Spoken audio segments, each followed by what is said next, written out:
Hello, I'm Michael Lawrence, Chief Executive of Asia House, and welcome to this conference titled How Technology Can Shape Soft Power. We have a global audience. Good afternoon and evening to those joining us from Asia and the Middle East. Good morning to those in Europe, and a very early morning to those on the West Coast of the United States. Thank you very much for being with us. This conference, as I said, is titled How Technology Can Shape Soft Power, and our focus will be the instrumental role high-tech companies can play in amplifying a nation's soft power and the shifts we're seeing globally. Today, we are launching a new report, Fuel the Soft Power, the Role of High-Tech Companies in Soft Power. And it's produced or co-produced by IE University and CKGSB. Soft power is defined as a country's ability to influence the preferences and behaviors of various actors in the international arena, that's states, corporations, communities, the public, through attraction or persuasion rather than coercion. Well, one of the findings of the report is that high-tech companies and products serve as a potent tool for promoting a country's soft power. And that's the central theme which we'll be exploring today, how harnessing high-tech companies' branding and products can shape international relations and drive trade and drive economic growth.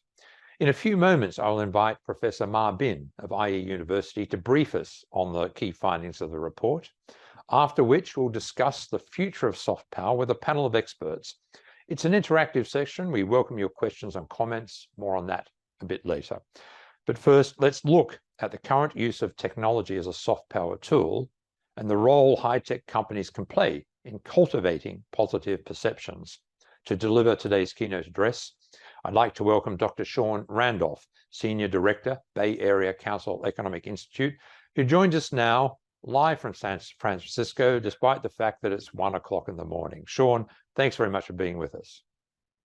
Thanks very much, Michael. It's great to be with you. I apologize if it looks like I'm in a cave. It's pretty dark here at 1 in the morning in California, but I didn't want to miss the opportunity to be with you for this conversation because I think it's an important one. So I'll speak in these opening remarks just to start to frame the later conversation, really from a Silicon Valley perspective, because that's really where I work every day. And the premise that I'd like to put out there is that technology is really the key source of soft power in the 21st century. But thinking from a Silicon Valley perspective, more than half of all the most highly capitalized, highly valuable companies in the world are actually Silicon Valley based, and everyone is a technology company. And so that kind of gives a sense for the kind of corporate capacity the places like Silicon Valley and other places around the world that concentrate that kind of corporate presence have the ability to project. So if we start maybe with the idea of soft power and what makes it powerful, I think one way to look at it would be that traditional soft power is largely cultural. You think about things like democracy and that touches on people's aspirations, or US or British culture, often through music. These things touch the daily lives of large numbers of people around the world, generally in a positive way. So I think technology is quite similar. If we think about the innovations we've seen in the last 10 to 15 years, that Google has revolutionized how we around the world find and manipulate information. LinkedIn has powerfully influenced how we connect professionally. iPhones have revolutionized how we communicate with each other around the world. And now AI, at some point, is going to touch just about everything and everybody. So technology, like culture, affects large numbers of people in their daily lives, not always, but generally in a positive way. And that's soft power. I think it's important to keep in mind that this isn't just about large, highly developed economies. I think India really makes an interesting example where Google currently accounts for 99.6% of all mobile phone searches taking place in India today. India is WhatsApp's largest market anywhere in the world. It's Twitter, or I guess now X, is the third largest market in the world after only the US and Japan. And it's LinkedIn's second market in the world after the US, with about 90 million users as of 2022.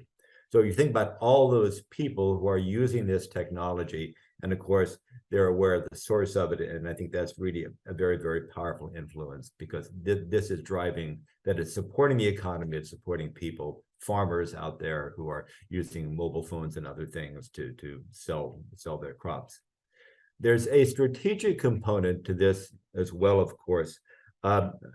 Sticking with the India example, if you look at the statement coming out of the Biden-Modi summit from last June, it was all about technological cooperation in a wide variety of fields. And I was in a session earlier today with India's Foreign Minister Jaishankar, and he said it just very directly that technology is at the very heart of the relationship. So the connections that these relationships provide, and the identification of the users with the technology and with the source of the technology, I think reinforces broader societal and political relationships. And it's really a handful of countries in the world today that have the ability to project soft power in this way. So if we bring it back then to the example of what happens in Silicon Valley, in our institution, we've counted more than 350 governments, often through a diplomatic presence, international organizations, globally headquartered corporations that have a presence here almost entirely around technology. These are corporate innovation offices, they're R&D centers, they're corporate venture capital firms, university and scientific offices, they are startup and scale-up accelerators, and they come from absolutely everywhere. They come from across Europe, they come from China, they come from India, they come from North America and elsewhere. So the suggestion there is that technology exerts a gravitational pull that in turn powers the exchange of people and human capital, as in our experience, entrepreneurs and investors and technologists, as well as government leaders, continually cycle through, because people want to be there. They want to be in places where this is happening. And then there's a new phenomenon, which is tech diplomacy, where many governments are actually designating a global technology ambassador to put their country right in the mix of the conversation with the companies around regulation, around innovation, other things. And I think European countries have really been in the lead, certainly in the US, of creating global tech ambassadors here. So we get a lot of visitors from around the world, and every case, it's guaranteed what they want to talk about first is investment, and they're looking for technology investment. They're looking for data centers, they're looking for a Tesla factory, semiconductor fabs, a Google center, as they try to develop their own technological capacity to be more competitive. And this affects employment, where, for example, in Ireland, Apple employs 6,000 people. Facebook employs 5,000 in Ireland. Intel employs 5,000. If you go to Israel, the largest private employer in Israel is Intel, with about 14,000. So there are big economic impacts to the kind of presence these companies provide, in addition to the kind of stimulative effect they may have on technology development and the spin out of startups that come out of these larger R&D centers and companies. And so the investment also supports this human dimension, the movement of people back and forth, that again deepens identification, deepens mutual ties. And I think, again, I would use maybe just two examples of Ireland, where a lot of multinational corporations, certainly from our part of the world, have their European headquarters. They're hiring locally, they're moving personnel in and out of their R&D centers to their Silicon Valley headquarters. Local hires in Ireland start their own companies. Many of those that come to the headquarters in Silicon Valley stay there, but they end up with deep relationships of familiarity with both, where they're really almost like dual nationals. If you think about Israel, venture capital firms from Silicon Valley are involved in just about every major investment deal taking place in Israel today, and the US is the primary global destination for startups as they grow from Israel into global markets. And so We've counted more than 500 Israeli-founded companies just in California alone. These are startups, many of which now have grown into $5 or $10 billion companies. So sort of the bottom line, where does this lead us? I think one observation might be that the soft power of technology can be diminished if it's used instead or used too much as an instrument of hard power. And we could discuss in a variety of ways how this may be playing out currently in the relationship with China. Technology has certainly become a field for global power competition. Again, some of the US-Chinese tensions, pretty obvious, what's been going on with Huawei, US bans on the export of semiconductors and semiconductor equipment.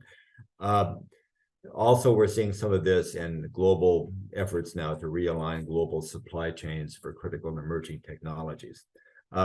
So I think the bottom line that I would take away just as a framing thought for the conversation that's coming is that there's a case to be made that as the global economy digitizes, and I think digitalization really, if it hasn't impacted every industry in the world, it will sooner or later, that digitalization and access to that technology is going to be a core determinant of a country's prosperity and of its competitiveness.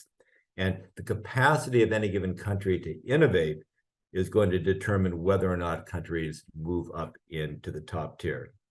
Now, it may be that regulation will in some way affect the kind of influence that countries and companies are going to have and their ability to project their influence globally. We're seeing that in regulatory debates in the EU right now. We saw it play out in a somewhat different way in India. But I think despite those regulatory currents, I think the influence of these companies, the pervasiveness of the technologies are going to continue to grow, driven by their global market base and by the enormous investment resources at their disposal. And this is going to apply both to large and small economies and to developed and less developed economies as well going forward. Again, as we look at the global economy rapidly continuing to digitalize and looking for the source of that digitalization, the source of the technology that empowers that and implements it. And I think that's really going to be, again, if not a primary source of soft power well into this century. Cheung, thank you very much. Very comprehensive look, especially at the power of the Silicon Valley companies. And I was struck by, and I'm still trying to reconcile the tech power competition and the source of tension between China and US is often around tech with the soft power implications of these big brands. But Cheung, stay with us, please, because now we'd like to hear about the report and its key findings. I'm delighted to welcome Professor Ma Bin, who's academic director of IE China Center, assistant professor of leadership and behavioral science, IE Business School at IE University, who joins us now live from Madrid. Professor, over to you. Hi, Michael. Nice to meet you. And hi, everyone. I'm very glad to be here and share some insights from our latest report from our IE China Center. So let me share my screen first.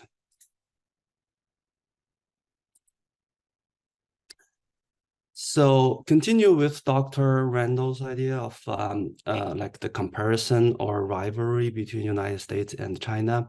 These days, in terms of soft power, we started to look at this, what we're doing or where we are at this moment, and trying to use these analysis to predict what will happen in the future, or what's the benefit we can get globally out of this situation.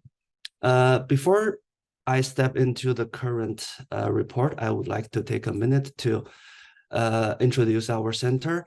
So at IE University, especially at our Center of China, we try to understand the economy rise of the Chinese businesses and the global operations, and also to understand new business practices or policies that, again, that can be beneficial to the global economy.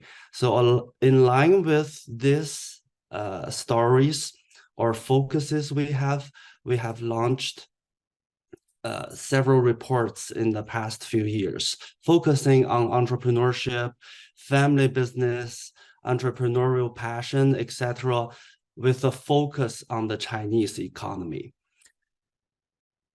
So this year, we look at the soft power, especially the comparison between United States and China. And what is soft power? If we look at the literature or the previous research, we know that's an influence or an attraction to others through cultural, societal, or political means. That means it's an influence. However, it's not pressed in a hard way, but more in a soft way. And the reason we want to understand this, of course, first of all, like Dr. Randolph said, it's competitive, complicated, and collaborative world that we're living in. So soft power is actually very influential in our international community. And it shapes the global economy and international trade relations, etc., in many ways that are arguably even more important than hard powers can do. Specifically, I believe these three elements are the hardcore elements of soft power, or in my words, the softest of the soft power. First, culture and value. That's the culture expressions and including the products of music, movies, etc. And education and science. That's education system efficiency and scientific outcomes, including research, new technologies, etc. And lastly, business and the economy. That's the operation of the businesses and its contribution to global economy. And like I said, in this report, we're going to focus more on the comparison between United States and China, and with a benchmark country of South Korea for the following reasons. First, South Korea is a developed economy in which share a similar cultural root, Eastern Asian cultural root as China. So it shares similarities with these two comparison countries. And the second reason is that South Korea has an observable rise on its soft power in the past decades through, for example, their music, K-pop, and also their cultural products like TV shows and movies. So let's dive into our survey data and results. We surveyed 10 countries across the world, trying to gain a more representative result of people's perspective globally speaking about these two countries. And these are the basic demographics of our sample. And you can see in terms of age distribution, gender, education, employment, and even socioeconomic class in terms of annual income, our sample is very well distributed. That means it provides a very good, solid foundation for us to be confident on the results emerged from this data. So first, in terms of cultural and value, here are the results we get from the data. If you look at it, you realize, unsurprisingly, United States has been demonstrating a dominance cultural influence globally, which has always been the case in the past decades in the historical development of economy. And but if we look into it, we can see in developing economies, China as well as South Korea are rated a little higher. Okay, so that's our first observation from our data. Second, moving forward to education and science creation. These actually, we would find some well expected, but still surprising in its scope. That across the 10 countries we surveyed, 6 of them rated China higher than United States. That's including, again, the investment for education system and the new technologies, science outcomes, including research papers, etc., as well as the future leadership position that's in the science field. So we can see Canada, Mexico, Israel, Germany, UK, and South Africa all rated China higher than United States in this general field. And especially if you look at the only country we surveyed in Africa, the difference is quite significant. So that may reflect the investment and involvement of Chinese companies, etc., in African market. Business operations and economy. And this again, we can see United States has always been and still is on the top across all the surveyed countries. But once again, we can highlight the developing economies of Mexico and South Africa, and you can see they rated China significantly higher and much closer to the United States rating. Okay, so this is a general simplified version of our findings regarding the comparison, the current situation in terms of soft power between United States and China. As you can see, in terms of cultural and values, business and economy, these two dimensions, the soft power of United States is showing its dominant positions in front of our sampled participants.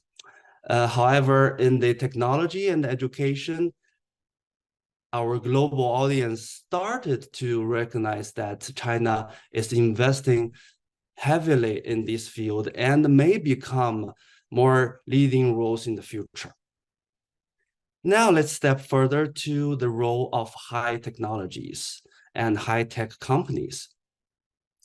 So I agree with Dr. Randall saying that high technologies or high technology companies are actually a product of this soft power. For example, if we look at Apple and Apple products, it's a reflection of the American culture and value, and it's based on the advanced technologies and science in this education and science element, and it reflects a global operation of a successful business, right? So all these 3 elements of soft power actually created all these high-tech companies that we are looking into in this report. And of course, here we have one company from United States as Apple representing it, and with Samsung for South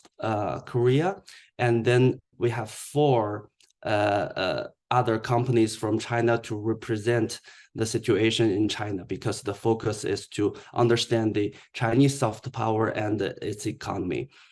On top of this, I would say the way that high-tech companies feel their home country's soft power is because they play an ambassador role to communicate with their customers about their home country's values and home country's influence through their products.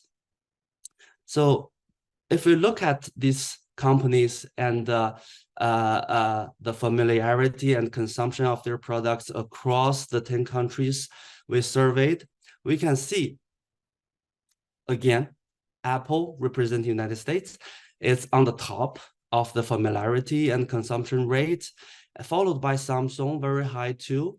And then we can see there's a variety of these Chinese companies, however, with no obvious leading role across all countries. Of course, we can see TikTok is more popular in the two developing economies, and other products are more, like on average across these countries. So this gives us an idea of how the Chinese brands and high technology companies are standing comparing to Apple and Samsung in front of, again, our global audience. Further, if we look at each company and how much they represent their home country, by asking our audience, when you look at this company, how do you think about like how much do you think they represent the culture or the image of their home country? For example, Apple in terms of United States, that more than 80% of our audience would say it represents United States image. And Samsung, it's 70%, Huawei almost 70%, and other companies are slightly lower representation comparing to the first three. So what we are looking at here is, first, companies like Apple and Samsung, they really indeed play this ambassador role to communicate their home country values and the soft power to their customers through their products and services. And in terms of the Chinese tech giants, I would say there's no leading company that can be so representative in terms of Chinese value and culture. However, you can see they're growing rapidly and getting close to that point. Okay, so a highlight of our key findings is, first, the United States still has a long-established soft power dominance. That's with no doubt across all the three elements that we're looking at. And second, emerging economies like Mexico and South Africa in our sample showed a higher recognition of Chinese business and economy influence.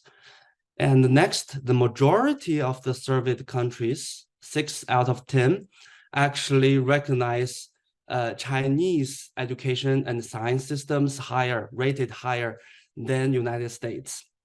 And lastly, the high technology companies feel soft power of their home country by communicate to the global markets customers through their products. This is an ambassador role that high-tech companies and products can play in terms of representing their home country's soft power. That will be the simplified version of our annual support on the comparison of soft power between China and the United States.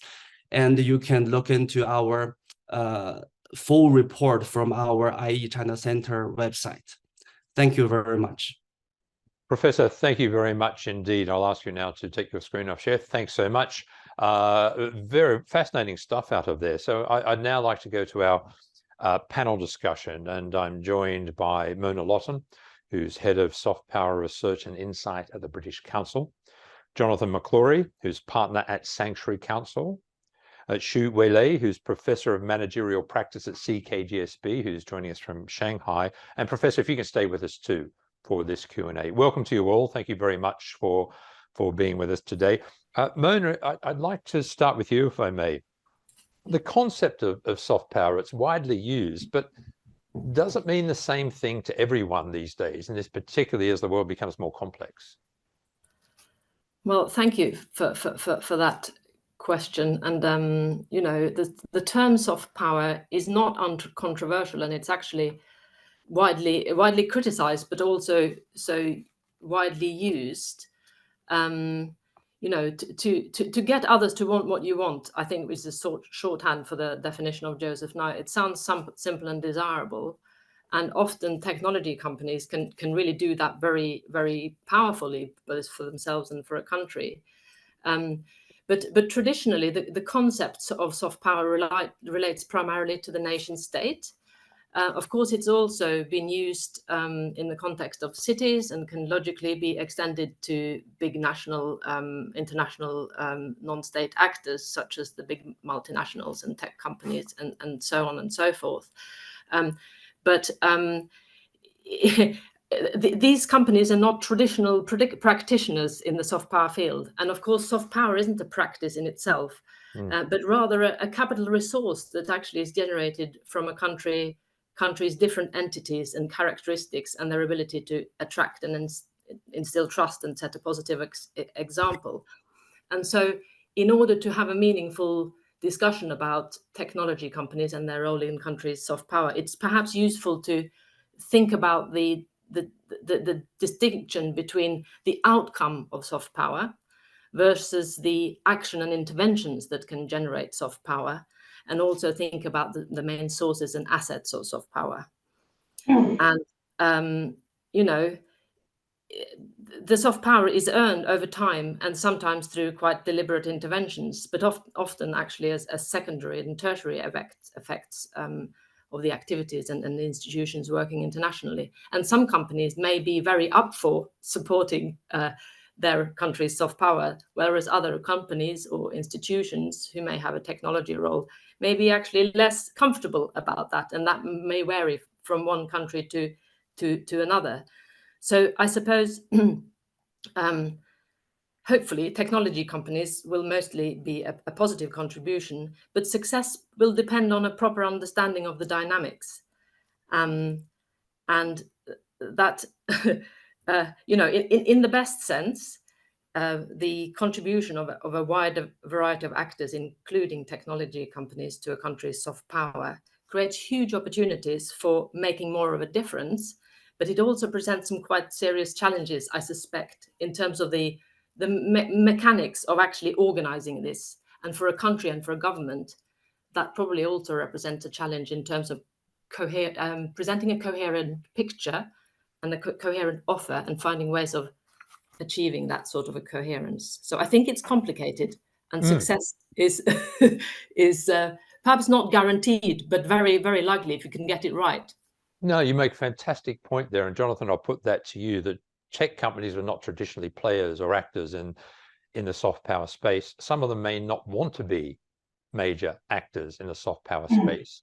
And some of them are the subject of huge political scrutiny themselves. And I cite TikTok here, which is, you know, mainstream news amid concerns in some countries that about TikTok and the data and its influence beyond, you know, the app itself. What's your reading of the situation? Is soft power becoming just simply more complex and therefore harder to see where it might land?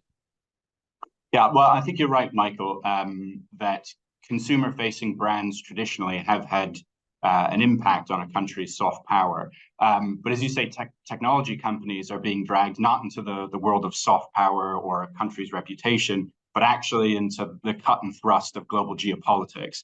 I mean, that shouldn't really surprise us. Technology has been part of global power competition, you know, since the dawn of history. You know, more recently in history, we saw this in the space race between the Soviet Union and the US.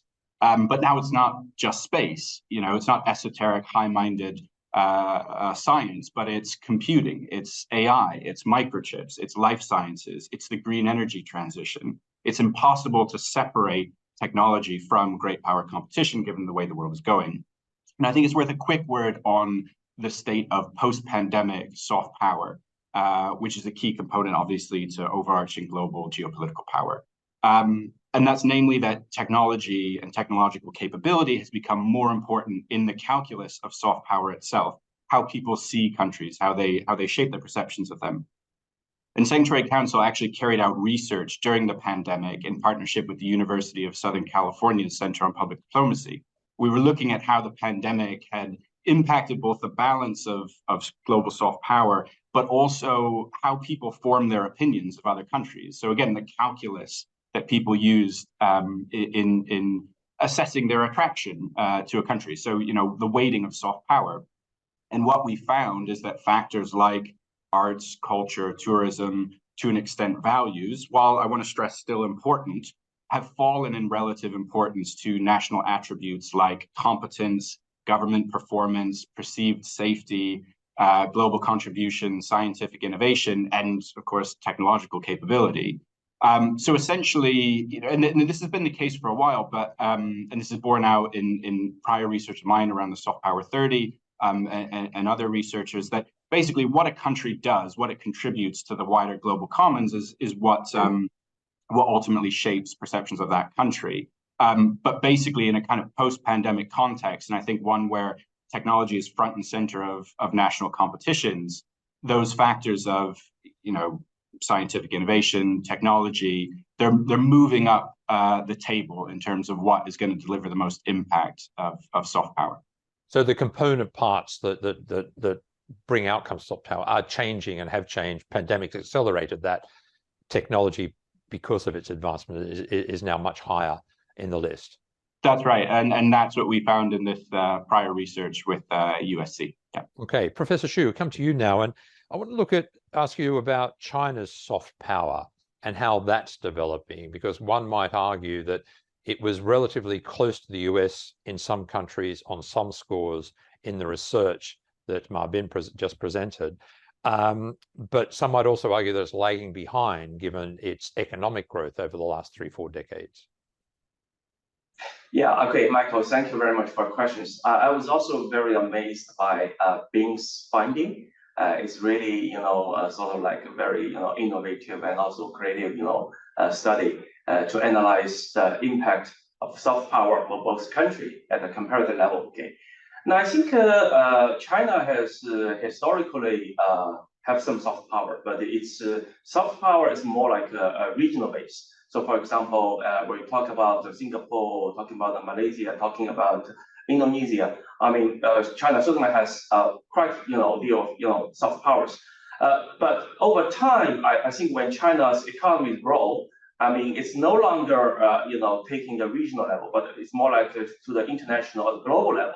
So when we're talking about the global level, we're talking about Europe, we're talking about Australia, we're talking about the US. So at that level, I think China still have lots of room to grow. And that's from my perspective in terms of soft power at the regional and global level. And the other thing is, I think what we can do as China as a whole, can increase the soft power. Here, I would like to raise 2 points. In the paper, I mean, we're mainly talking about at the country level, okay?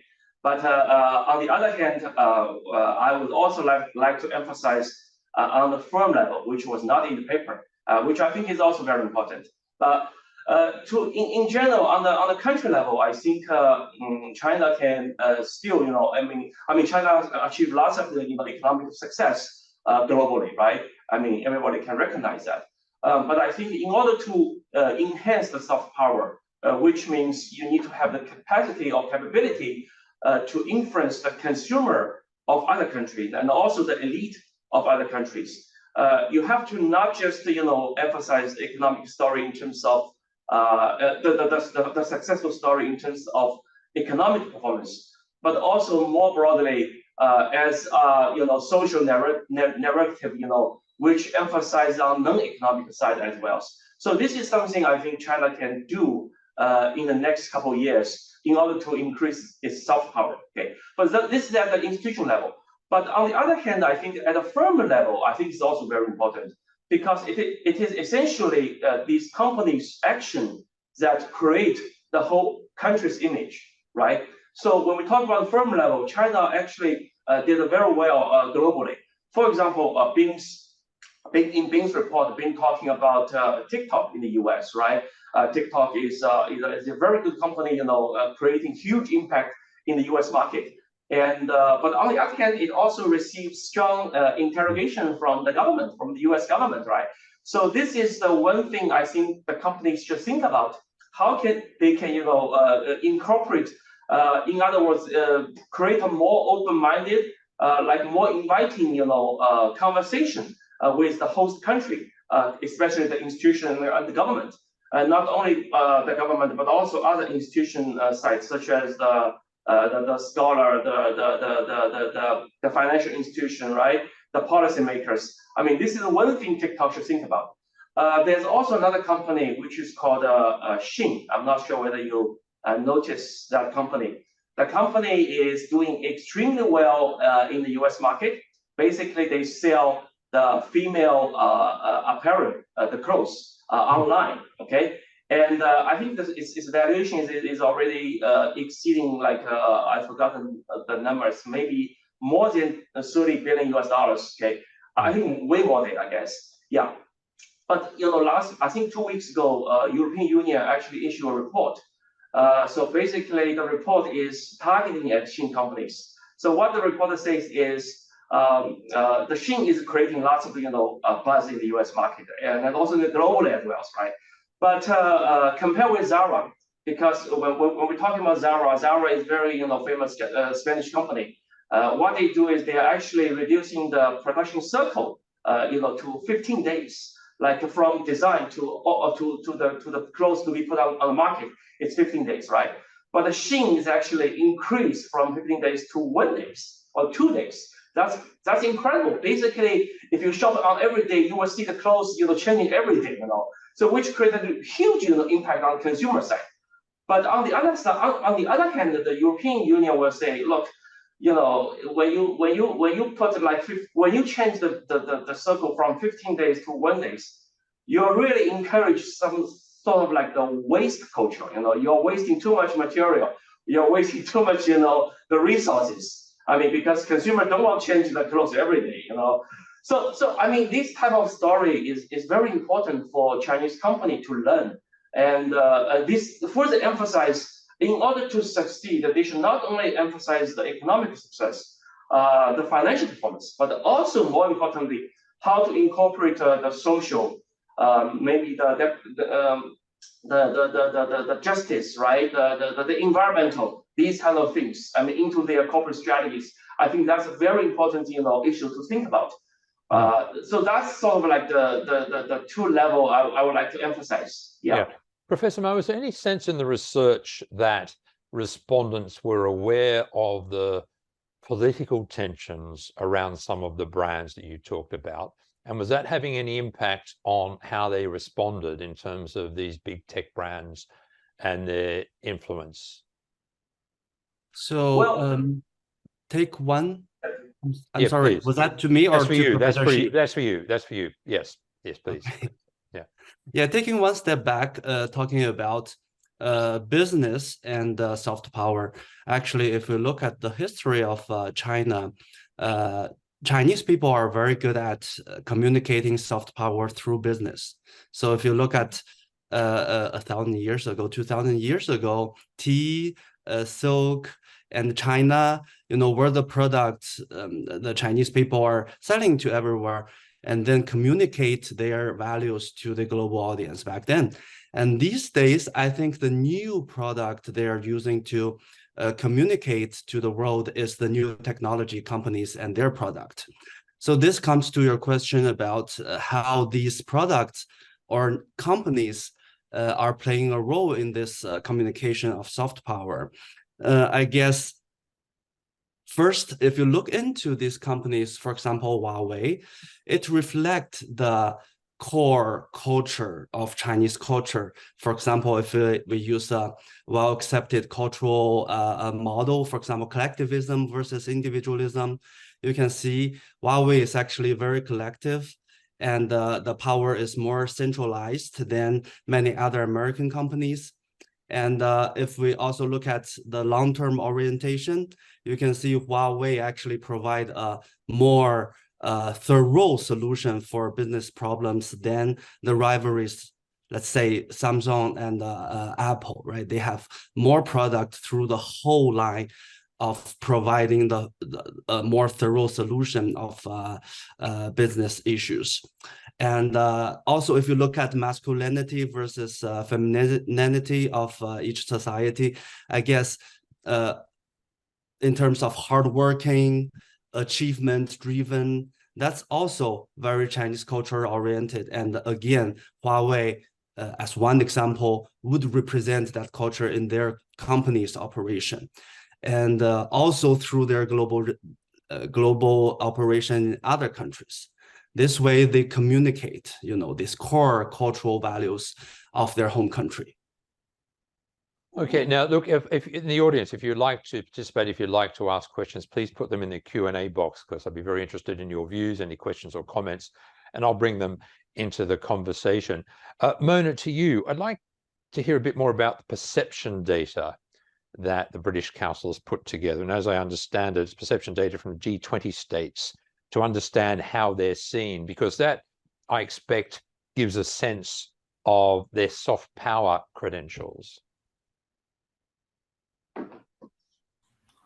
Yes, so we ask the young people in the G20 about their perceptions of the rest of the G20 on a regular basis, and we ask people to rate different countries on whether they trust them and find them attractive, and so on. And we actually do some in-depth questioning around characteristics of countries that we relate to soft power, from the cultural institutions, education institutions, the state of their legal system, the country's contribution to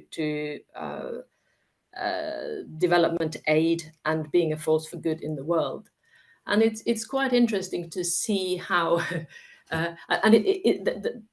our data shows that different characteristics play a different role for different countries. So I think for Japan, for example, if people think that Japan has strong technology, innovation, science, that actually helps shape their interest in consuming the culture of that country. And for the UK, it's slightly different. And thinking about the UK as, the British Council's main interest of comparison, it's quite interesting to see that the UK is not top, actually, for any of the characteristics we talk about. But if you look at all of the 15, 20 characteristics all put together, the UK actually has the best average score. So it suggests that the UK as a country has a lot of different legs to stand on, and each country in the comparison may have a slightly different profile. So it may have certain strong elements that they should be investing and using more of, in terms of if they want to really expand their soft power. But so, the countries who do best in general would be the high-income Western democracies who also have a high-tech sort of economy, most likely. But it's also quite interesting to see how things shift. And, in common with your report, we see Korea, just over the 10 or so years that we've been, actually less than 10 years, going back to 2016, that country has crept up in the rankings across a variety of dimensions, trust, attractiveness, that we associate with soft power. And I'm sure the Samsung and the and car brands may well have a really powerful role to play in that. Jonathan, the surveys show that the US is dominant in soft power and has been for a while, and Western developed economies more broadly have been dominant. But is there a shift? Are you seeing a shift that the stronger soft power countries, as economic growth shifts to Asia, as attention shifts to Asia, is also shifting, and that the more powerful players are now likely to come from Asia? So I would say yes and no. Yes, I mean, there's definitely that drift of the center of economic and to an extent geopolitical gravity from west to east.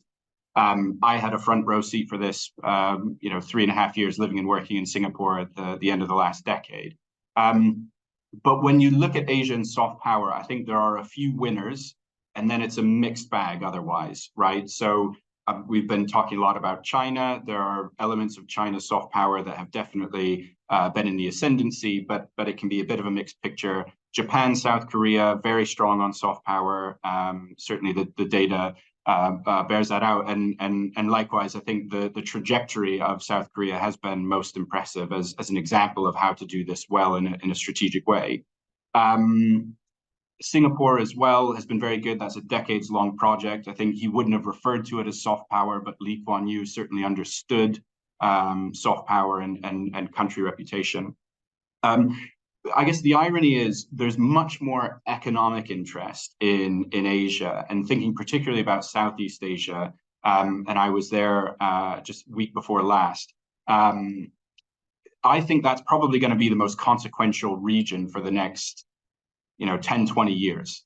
That is the, with the greatest respect to the people of Southeast Asia, that is going to be the area of competition, I think, between the US and China. And they each have a viable claim to influence in that region.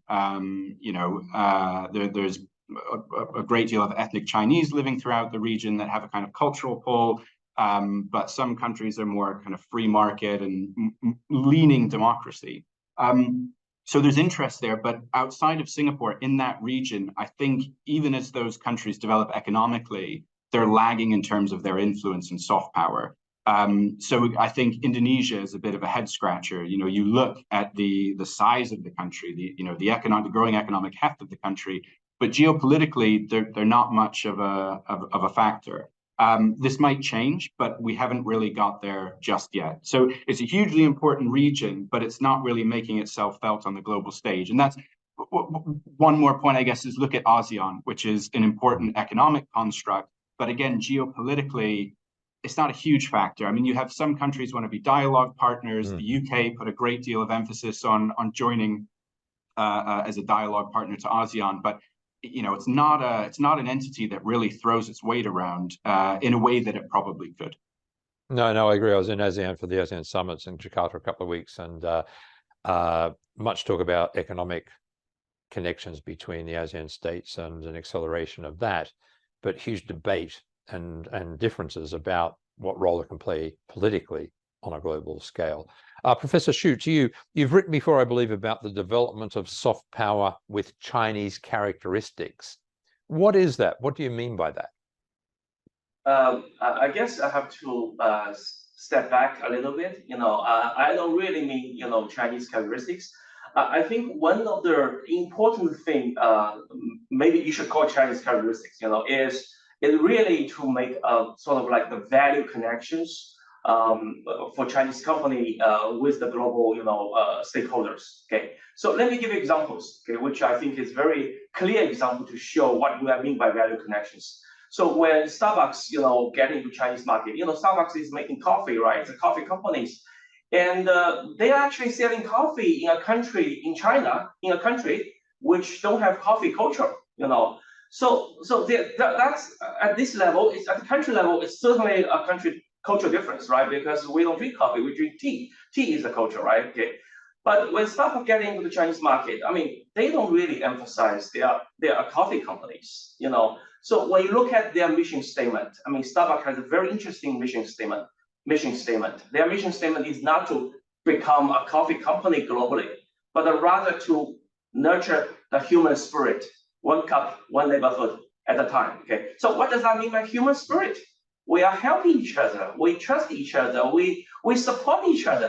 I mean, this is what I mean by value connections. Because globally, every country's people like this idea. Whether it's in Istanbul or in New York, in Shanghai, in Madrid, we are human beings. We care each other, right? So this is very important. Strategies when Chinese company want to go globally. I think that's a very important strategy. Okay, and here at CKGSB. I'll give examples. We have a student. Her company is doing like the tissue, the paper tissue. Okay. So when you're talking about the Chinese brand, I mean, certainly people will say, look, it's a Chinese brand. It's maybe the quality is not very good, right? But when this company going abroad, that's very interesting because they don't emphasize on the tissue per se, okay? But rather they emphasize the way they make the tissue. So the way they make the tissue is through bamboo. Bamboo. It's kind of a plant, right? Okay. So what they say is, if you make tissue through bamboo, it creates sustained value for the whole society, because basically you save resources, protect the nature. So the company have no resistance in the U.S. market. They go to Costco, they go to Whole Foods market. They sell very well.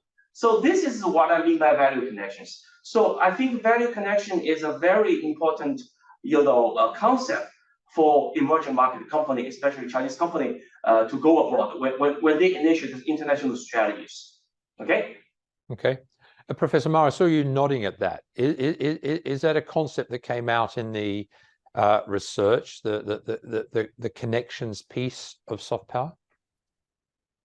I agree that this value connection point that Professor Shi just pointed out is basically showing or emphasizing what I care, actually you care too, to find the common ground of what humanity should care.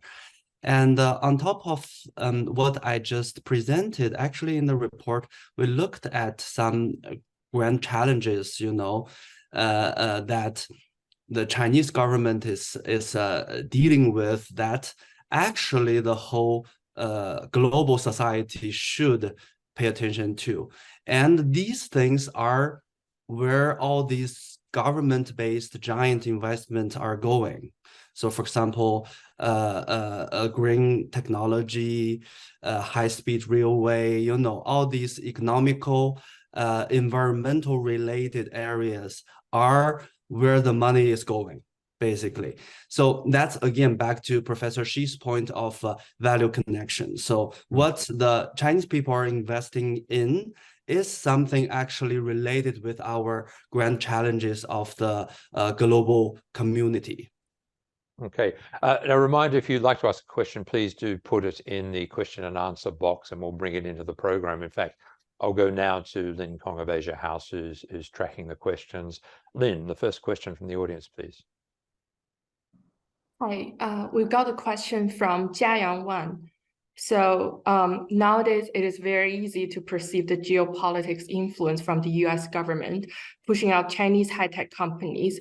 Also, big US tech corporations backed out of Chinese market one by one. Should we accept the reality that one tech company could only choose one side in order for the business to grow? Or should we consider a third geographical region, such as Singapore, as a better place for one company to set up in order to maximize its potential of international scale up? So I think that's a fascinating question. Do tech companies, are they going to have to make a choice? Are they going to be a China-centered company or a US or Western-centered company? Jonathan, I want to put that to you. Oh boy, I think it'll depend on what the companies are doing. If they are consumer-facing hardware, like Apple, for example, Apple, one of its most important markets is China, and will probably remain so. I mean, their stock hit quite a rough patch when the Chinese government made an announcement banning Apple phones from government buildings.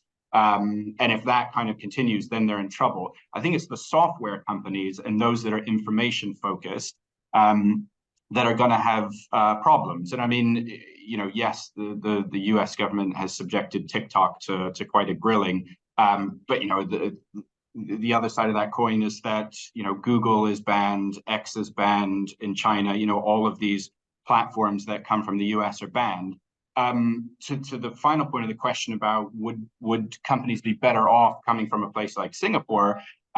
Yes, they would, but many of the tech ecosystem in Singapore is coming from they're international companies that have set up a base in Southeast Asia. I think there's a couple of success stories, but none that are going to be truly global and earth-shaking or completely disruptive. The one exception maybe being Grab, which has a big regional impact. But I'm sat here in London, and I can't use Grab when I'm here, only when I'm in Singapore or Southeast Asia. Yeah. Sorry for the clock going there. No. That's fine. Dr. Cheung, same question to you. Are tech companies likely at some point to have to make a choice because of geopolitical considerations rather than commercial ones? Professor Cheung, that's for you. Okay. I think,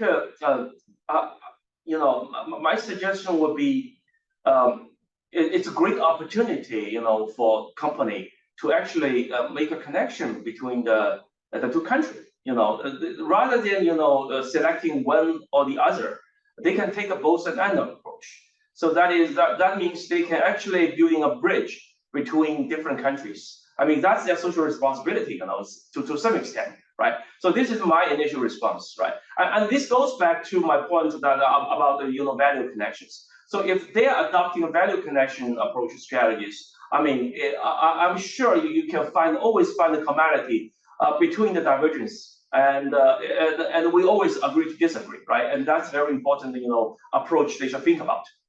Mona, I do want to ask you that same question. Are tech companies likely in this very complex and more complicated soft power world, they're likely to have to at some point make a choice which market they focus on, because the geopolitics are just too tense to be global? I'm perhaps not the most best qualified person to give advice on this, but maybe it's an opportunity to talk about something that maybe relates to it, and picking up from Professor Shi. We've talked about tech becoming more important in the soft power space. Jonathan made that point earlier. But I think what we haven't talked about is that technology platforms are also something that we in the practice of cultural relations, public diplomacy, we rely on these platforms too. And as different countries take different approaches, whether it's a public diplomacy model of the US, which includes strategic comms, or a French sort of cultural diplomacy model of showcasing, or a British Council UK kind of collaboration, or Goethe Institute collaboration focused approach, our success will increasingly depend on having the technology to do it, and we will therefore be relying on some of the technology companies. Of course, they will be making their decisions based on commercial considerations, but and competition is part of that. But I do think there is an awful lot of talk about competition, and perhaps not enough talk about collaboration. And I accept competition is a fact. It's neither a good nor a bad thing. And in the soft power space, actually, if competition is genuinely about being the most attractive or most trusted, whether that's through your arts or your technology, it could possibly even support peace and prosperity, right? And it's not a zero-sum game in that context, and everyone wins. I have to also say that from my field in cultural relations,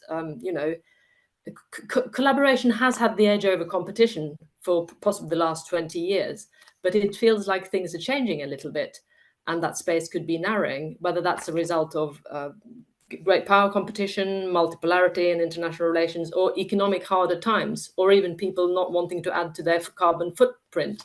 It does make it even more important that there are actors who ensure that there is some collaborative space and scope for partnership across borders.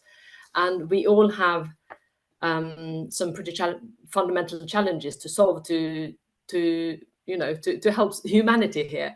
And I think innovation and technology is really central to all of that. And sometimes governments can't do it. So my challenge to the tech and the private sector is to try and play a positive role in protecting the dialogue and collaborative space. And by all means compete, but leave some space for the non-zero sum version of the competition.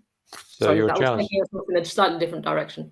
Okay, no, that's interesting. Collaboration and challenging the tech companies to keep that in mind in terms of, I guess, their greater role beyond their commercial imperatives. Lynn, another question from the audience, please.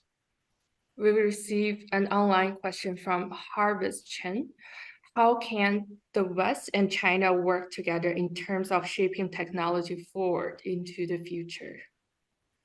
So that plays, Mona, to what you were just saying, collaboration. And Jonathan, again, I'll start with you. Is there any sense that China and the US can work together in terms of technology, given the deep divisions that exist and the escalating tensions? There should be, right? I think there are enough overlapping interests where they should reach an accommodation and see the wider benefits of collaboration. And it doesn't have to be purely bilateral, right? It might be better if it is multilateral. But the areas that jump out to me, most obviously because we felt it so acutely recently, but pandemic preparedness would be one. Another would be the net zero transition, which, we know that China is effectively leading the way in its production of of the sources of green energy, particularly solar. And then finally, this is really, really optimistic, but I think AI governance. I mean, the sort of the wheels of global governance have effectively ground to a halt. But I think both, technologists and governments and policymakers are broadly agreed that some kind of framework on global AI governance is pretty important. It's hard to see that happening in a meaningful way without China coming into the conversation. Next month, there's a summit on AI and global governance that the UK is hosting. And that would be a good moment. But I don't know, that just feels really optimistic right now, being kind of realistic about it. But those are the three areas that I would certainly hope we could see some collaboration on technology. Yeah, it's interesting to me, Jonathan, the flack that was fired politically at the organisers in the UK for inviting China, and yet you're quite right. You can't have meaningful conversation on AI regulation without having China in the room. But Professor Ma, I want to put that same question to you. Are there areas of tech where you would hope to see cooperation between the US and China? And is it around climate change? Is it around AI regulation? Yeah, so quick answer to that is definitely yes, right? Because these days, as what Mona said, as humanity, we're facing way more common challenges than, disagreement in terms of all those grand challenges you just mentioned, right? And I'm very glad Jonathan mentioned AI. And in order to deal with this new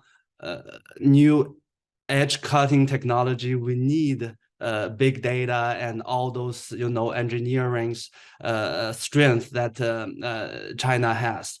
So back to your question, I do agree that in terms of all the grand challenges, societal, environmental challenges, it is very possible and necessary to collaborate, not only between United States and China, but also all the knowledge-generating institutions across the world. Well, what we'll do now, we'll go to Lin Kong for the next question from the audience. Lin. We got a question from Sammy. Going back to Mona's earlier point that tech companies are not traditional practitioners of soft power, could we soon be entering the world where the soft power, cultural influence, and rulemaking ability of tech companies actually supersedes that of nation states? I'd like to put that to a few of you, but I'll start with you, Mona, because that's where the question was directed. Is it possible that tech companies will become so all-powerful in the soft power that they will supersede nation states? Well, it's an interesting point. And, when I was thinking, preparing for this, this panel, I was thinking about technology and, its power, and considering that it is neither benign nor neutral. Whether it's a positive or a negative depends on who you are and when and where and how it's used, right? And a lot of the time, it makes our everyday lives work smoothly, and we are totally dependent on it, and it's made a lot of progress for us in the world. But it isn't all that there are, in the context of soft power, I suppose, the eye is in the soft power is in the eye of the beholder. And if companies become so big and have so much influence and so much soft power, or so much power for themselves, it isn't a given that that's going to be to the benefit of everyone. But if these large companies act for the benefit, not just of themselves, but for humanity, then it could be hugely positive. But, and also, sorry, there's no doubt that some big companies have the staff levels of small countries, the reach of same reach as big countries, and if we can harness that for good, so that would be a marvelous thing. But it comes down to. I also like the idea of the multilateralism point that someone made earlier, whether it's in the context of US-China collaboration or collaboration to solve the big issues of the world. And this is where the brands and the soft power of these big companies can help to convene a lot But of Mona, it surely comes down to what you consider to be a positive outcome for soft power, because a positive outcome for one nation state will be different from the positive outcome from another nation state, or indeed positive outcome of soft power for one corporate might be very, very different. So Jonathan, to you, some of the numbers, and I'll get to Professor Ma in a moment, showed that, you know, Apple, I think it's seen by the respondents as 80% recognized as sort of US characteristics. Is there a possibility these tech giants, which are phenomenally big and influential, they're likely to supersede, or is it possible they will supersede the plans of governments in terms of soft power? Yeah, potentially. I mean, on the regulation front, you know, they effectively have. You know, I would say for the last couple of decades, it's kind of a cat and mouse game of, you know, the technology companies are way out ahead of the technical understanding of legislators and regulators, and then they play catch up. So you could look at something like European Union's GDPR as catch up on data privacy. And then there's something new, you know, an offshoot that again, legislators and regulators won't fully understand. And so, you know, the leading tech companies are often able to set the terms of debate on regulation. On kind of overall soft power and influence, I mean, I agree with Mona that the accumulation of too much power is probably going to be off-putting in any context, right? Whether that's technological or otherwise.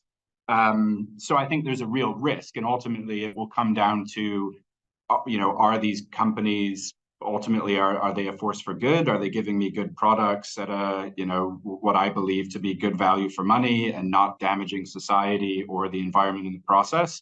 Then I think it's fine. I mean, I think companies and governments will always reach an accommodation because, you know, they can't completely replace governments. So I think we'll just continue to see this cat and mouse game, you know, where regulators try and catch up, and the most savvy governments will co-opt the good things of technology companies to bolster their own country reputation and image.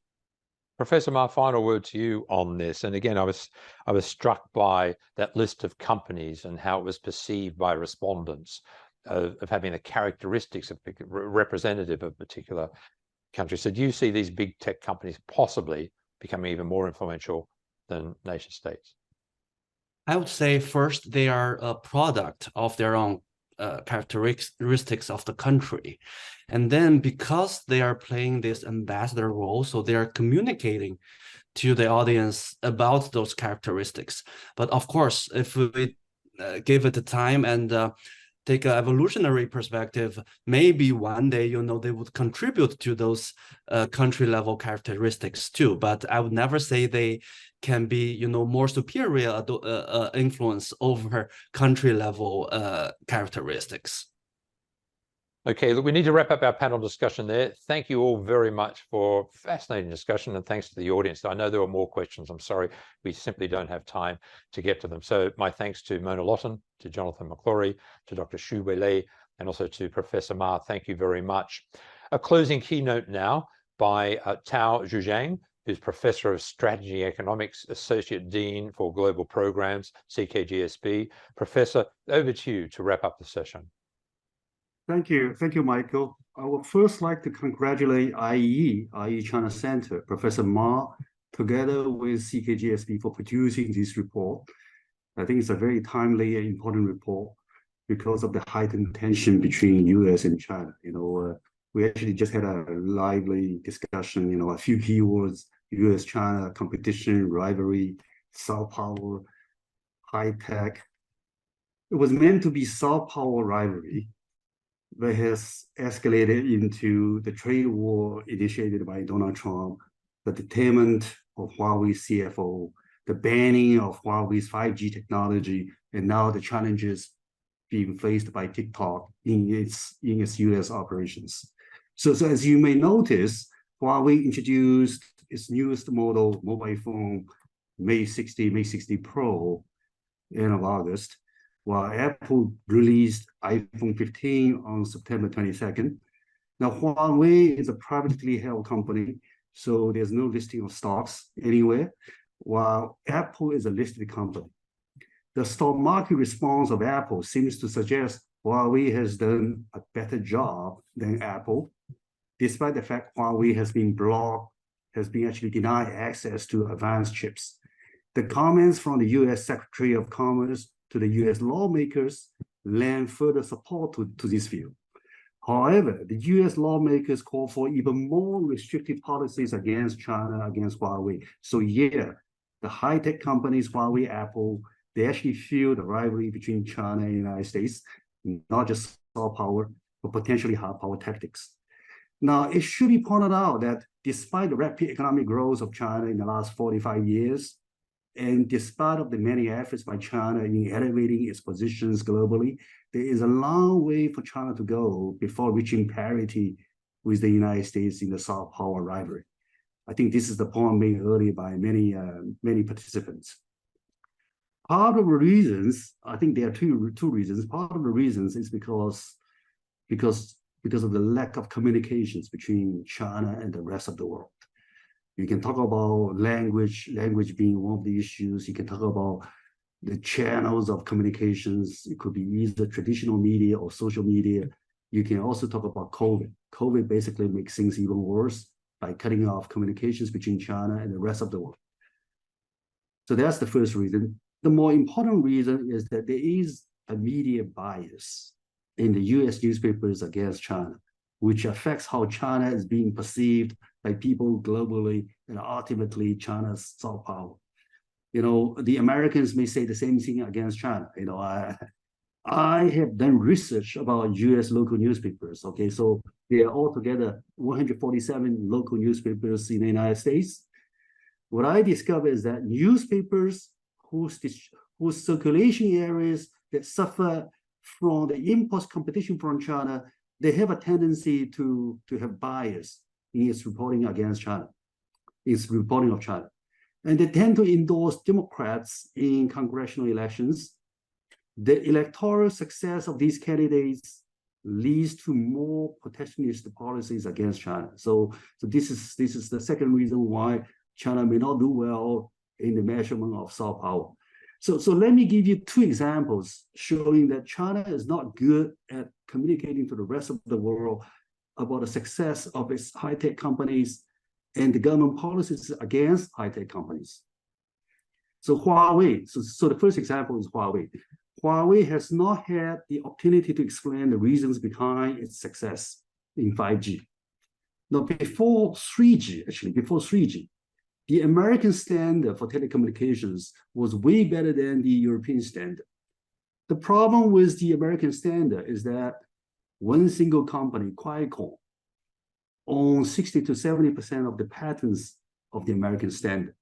Meaning, if we stick with the American standard, we all have to pay high royalty fees to Qualcomm. So amazingly, the European telecom companies decided to ditch the American standard and instead they stand behind the European standard. And Huawei, being a private company in China, not a state-owned enterprise in China, this is another misconception. Huawei had to go global because it didn't really have the level playing field within China.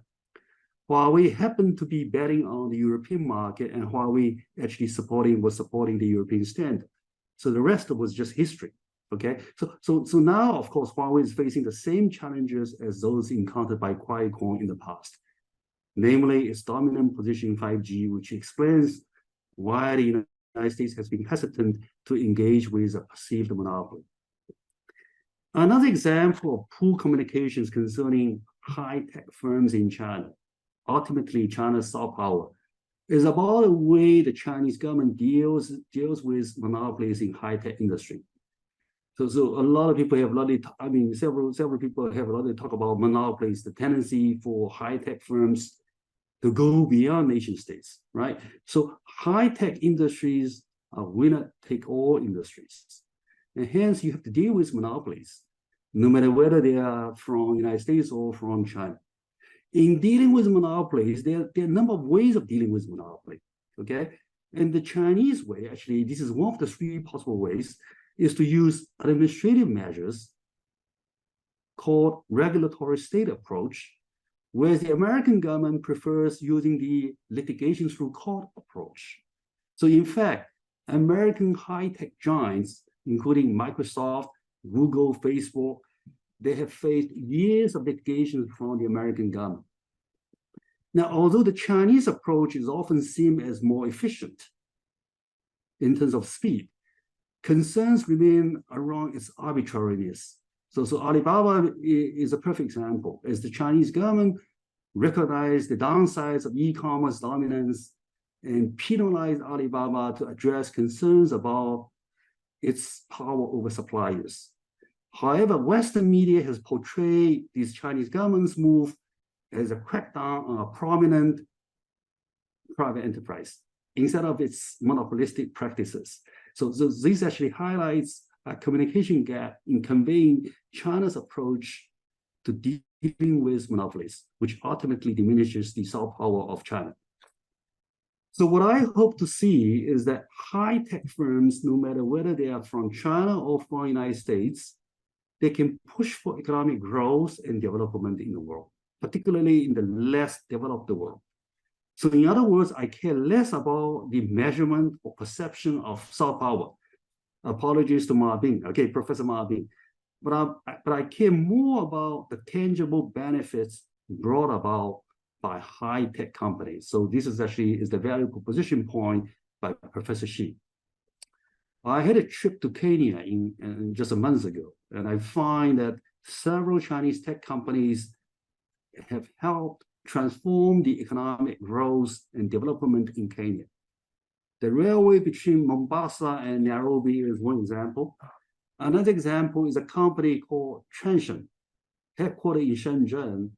It has been a leader in providing mobile phones in Africa. Its brand called Techno, no trace of Chineseness. Okay, so Techno is advertised virtually in every town of Kenya. So it is not a surprise that Techno is ranked among the top 6 brands in the whole of Africa for the 6th consecutive year. So Techno is behind brands such as Nike, Adidas, Samsung, Coca-Cola, and Apple. This is because Techno offers the kind of mobile phones, cheap, affordable, but good enough, the kind of mobile phones that Africans love to have.